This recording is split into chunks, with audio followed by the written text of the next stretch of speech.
Radio Bargaggi Capenardo Ponte Carrega ritorno, attenti al segnale orario, meno 20, meno 15, meno 10, meno 5, meno 4, meno 3, meno 2, meno 1, meno mezzo, meno poco di mezzo, quasi niente, poco nulla, siamo a 0, meno di 0, ci siamo quasi, non ci siamo, speriamolo, aspettate. Questione di poco, all'occhio, fissi.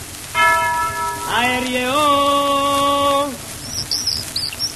Abbiamo trasmesso il segnale orario dalle 20 alle 30 qua a Segua, ora di Rivarolo, cronometro sempre rotto.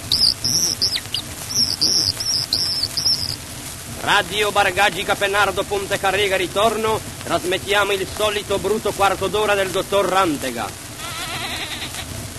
Abbonato di sfrogio numero 74. I dolori reumatici passano a veli sono niente. E se li ha, se li tenga. Ma se vuole provare, ci si fretti dalla mattina alla sera, qua a Cartavedro do Zero. Dopo ci attacchi 4 poeti zenegi sentimentali. E se non van via così non c'è altro.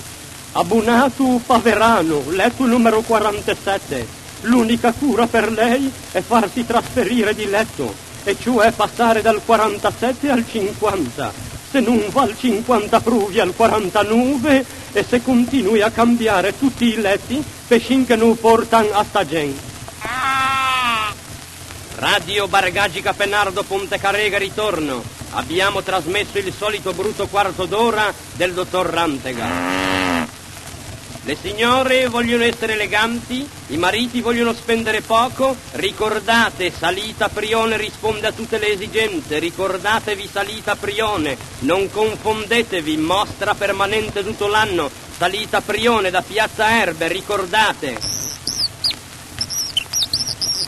Mamme, volete i bimbi che stagan ben? L'alimento stricnina ve li spedisce all'altro mondo in 5 minuti. Ricordate, stricnina. Signora, volete essere elegante? Vestitevi alla scandaleuse, da Vico Cicala. Allò, permesso? Solo alla trattoria del Gancio troverete da soddisfare i vostri gusti luculiani. Ricordate, trattoria del Gancio, colazioni alla coppetta e brodi in topiron. Radio Bargaggi Capenardo Ponte Carrega ritorno, fine della mesua d'angoscia.